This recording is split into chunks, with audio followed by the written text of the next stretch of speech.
Graham, ahead of the game against Ireland here tomorrow, Ireland have driven lineouts in the first two games with aggression and precision, it seems. How highly have you rated what they've done in that area? That's impressive. They look really well organised under John Plumtree.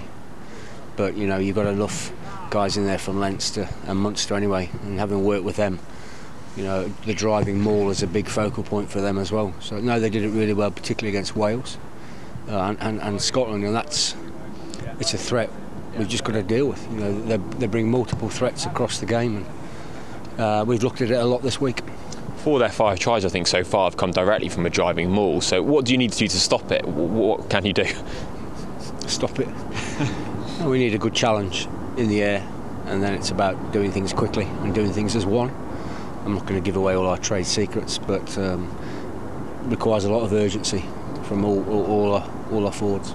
Is it one of those things where you know what's coming, but you just need to know how to deal with it? It's not they're going to do anything different, it's just, you know, dealing with the physicality and the aggression that they bring? Yeah, it's dealing with it, and as I say, everyone knowing their specific role in dealing with it. We've had it a lot before.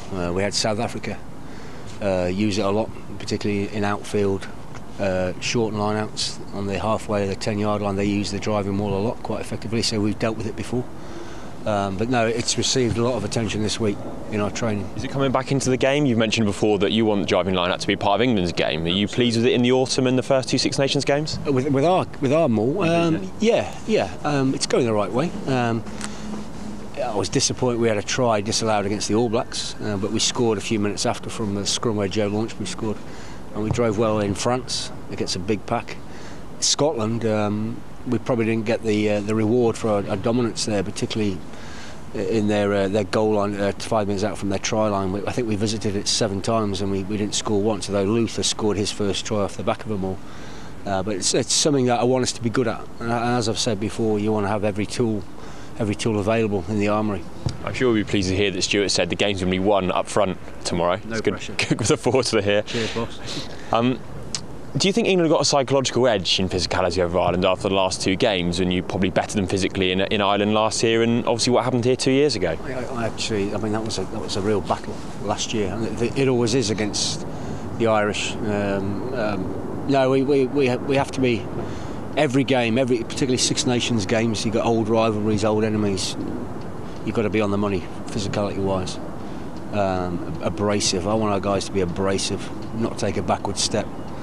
The beauty of our young pack of forwards is they're fearless.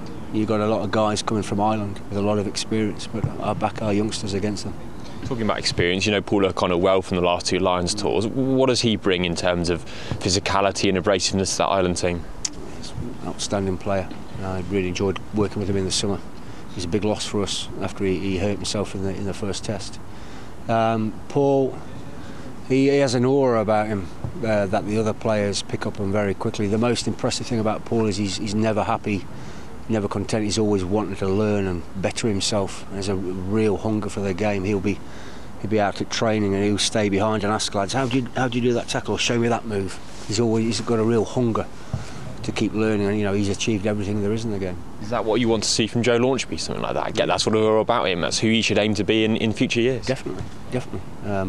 Yeah, I want Joe, I want Courtney to aspire to be that type of player, and you know, fortunately the early signs are that they're going to be that kind of player.